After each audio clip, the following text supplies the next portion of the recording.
मुज़ाकरात और अमन कायम करने की अलामत समझी जाती है, वहां इजराइल ने एक ऐसा हमला किया जिसने न सिर्फ कतर बल्कि पूरी दुनिया को हिलाकर रख दिया। और ये भी हमारे सो कॉल्ड मुसलमान मुल्क के ऊपर हुआ है, उसकी एयर स्पेस। तो यहाँ से आप अंदाजा लगा लें कि उम्मा का इस टाइम क्या हाल है। और पाकिस्तानी जर्नैल ये भांप गए हैं कि इसराइल इज इनएविटेबल। वो ये भांप गए हैं कि हमने अब झुकना है, सजदा करना है तो हम चलेंगे, वरना हमारी बदमाशियां खत्म हो जाएंगी। और इसीलिए ये उस तरफ भागम भाग जा रहे हैं। ये रास्ता इन्होंने चुन लिया है। अभी तक की सूरत हाल तो ये है कि कतर के फेस पे एक एग पड़ा हुआ है, क्योंकि ईरान की एयर स्पेस वायलेट की थी ना इसराइल ने। ईरान ने बड़ा तगड़ा जवाब दिया था इसराइल को। अब कतर की एयर स्पेस वायलेट हुई है। कतर के ऊपर कोई सैंक्शंस नहीं है। कतर को तेल गैस बेचने की पाबंदी नहीं है। कतर के पास माल की भी कमी नहीं है, हथियारों की भी कमी नहीं है। इसके बावजूद कतर की तरफ से कोई जवाब दिए जाने की कोई ना इतला है, ना खबर है, ना उनका इरादा है। बल्कि ट्रंप ने उल्टा कह दिया है कि यहां से हमें अमन हासिल करने का मौका मिलेगा। तो फिलहाल तो मैं इतना ही कहूंगा कि इन तिलों में तेल नहीं है। अरब ममालिक मुकम्मल तौर पर लेट चुके हैं। अब इब्राहिमी मुआहदा होना ही होना है और इसराइल अपनी टांग ऊपर रख के मनवाएगा। ये अगर मानना ही था तो 30 साल पहले मान लेते, कम से कम कुछ बातें इसराइल से मनवा लेते। कोई खित्ता है जमीन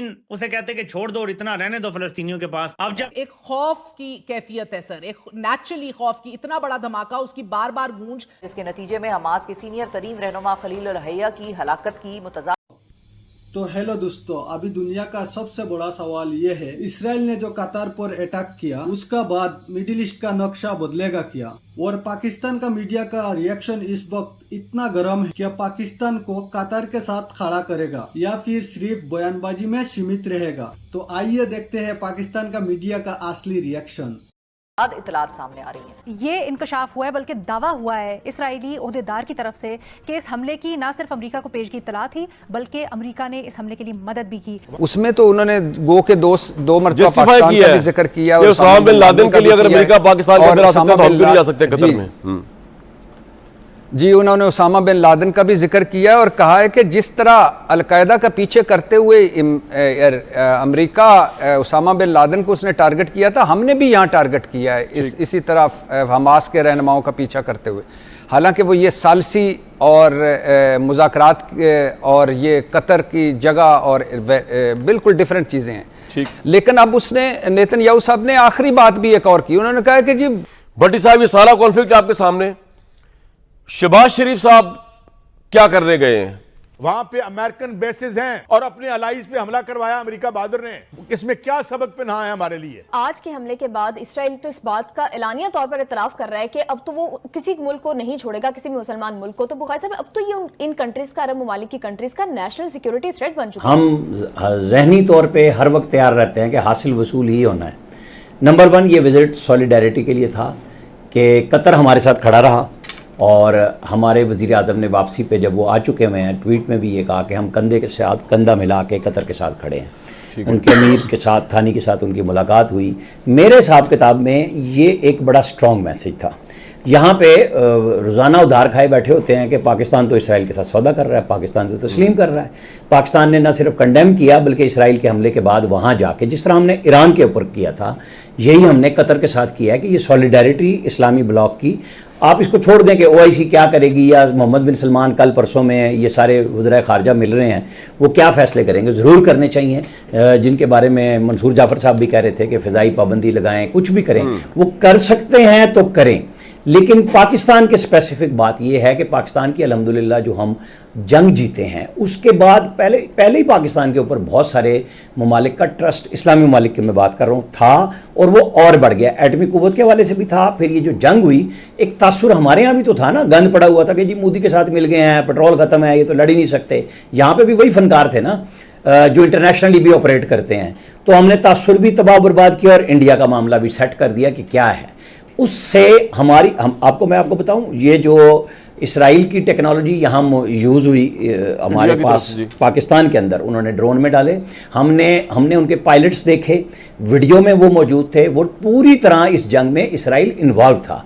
हजीमत का सामना इंडिया को नहीं, इसराइल को भी करना पड़ा है। जैसे वो बात होती है ना कि जी राफेल जो गिराया तो वो फ्रांस का अकेले का नहीं था, फिर रशिया अकेला नहीं था, इसमें इसराइल और हमने उनकी बहुत सारी टेक्नोलॉजी जो ड्रोन की थी हमने बिल्कुल साइबर अटैक से वो बेहतरीन अंदाज में मुकम्मल भी उतारे और ज़ाहिर रिवर्स इंजीनियरिंग भी हो चुकी होती है और चीज़ें क्लियर हो जाती हैं। अमेरिका का हमारे साथ कोई गुफ्तगू नहीं हो रही, मुकाबले पे बात नहीं हो रही। अमेरिका ने अपना बंदा पिट्ठू रखा हुआ है ना आगे इसराइल कि जी ठोक दो।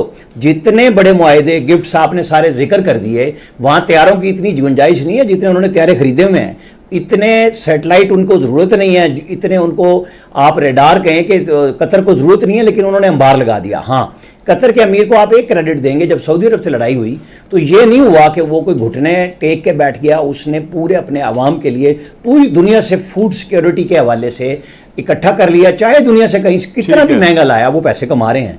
वो अगर हथियारों पे लगा रहे हैं वो लेके आए। ऐसे में पाकिस्तान के वज़ीर आज़म का वहाँ जाना, डिफेंस के ऊपर हम कई दफ़ा उनसे हमारी बातचीत कई सालों से चल रही है मुख्तलिफ चीज़ों पे। तो अब सवाल ये है कि अगर इजराइल कतर जैसे महफूज और मुस्तहकम मुल्क पर हमला कर सकता है तो फिर तो कल को सऊदी अरब पे हमला हो सकता है, तुर्की, ईरान, यहाँ तक कि पाकिस्तान भी गैर महफूज है। तो इसराइल को रोकना नामुमकिन है। फौजी कार्रवाई नहीं थी बल्कि आलमी कवानीन, रियासती खुदमुख्तारी और सिफारती इक़दार के मुंह पर एक तमाचा थी। इजराइल ने कतर में हमला करके इस सिफारती मेज को ही उलट दिया है, यानी ये कह दिया है कि जी हम डिप्लोमेसी में बिलीव ही नहीं करते, हम बातचीत में, मुज़ाकरात में बिलीव ही नहीं करते। तो ये हमला खित्ते के दूसरे ममालिक के लिए भी खुला पैगाम है, एक थ्रेट है कि अगर आप फलस्तीन की हिमायत करेंगे तो आप भी निशाने पर आ सकते हैं। तो अगर आज कतर जैसे मुल्क पर ये हमला नजरअंदाज कर दिया गया तो कल को खित्ते का कोई और मुल्क इसकी जद में होगा।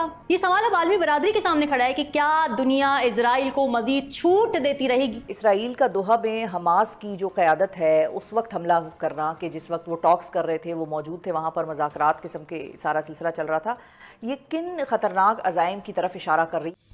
इसराइल का इस कदम ने पूरा मुस्लिम वर्ल्ड को चैलेंज कर, कतर आज टारगेट में है, कल और टारगेट में हो सकता है। हकीकत यह है कि पाकिस्तान का इकोनॉमी खुद IMF की शेयर में चल रहा है, सिर्फ ताजबाती बयान या फिर प्रैक्टिकल स्टेप। तो दोस्तों, पाकिस्तान का मीडिया में वक्त सिर्फ एक ही सवाल घूम रहा है, क्या मुस्लिम काउंट्रीज मिल के इसराइल को रुकेंगे या फिर ये बस एक नया चैप्टर बनेगा जिसमें सिर्फ निंदा और कोशिश का बात होते रहेंगे।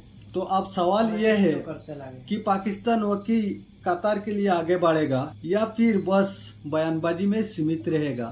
तो आपको क्या लगता है, मिडिल ईस्ट में एक नया जंग शुरू होने वाला? तो अपना जवाब कमेंट बॉक्स में जरूर लिखिए। और हाँ, अगर ये वीडियो आपको पसंद आई हो तो लाइक करके अपना दोस्तों तो जरूर शेयर कीजिए। तब तक के लिए हम मिलेंगे अगला एक वीडियो में एक नया सर्च और एक नया धमाके का। तब तक के लिए मिलते हैं अगला वीडियो में। जय हिंद, जय भारत।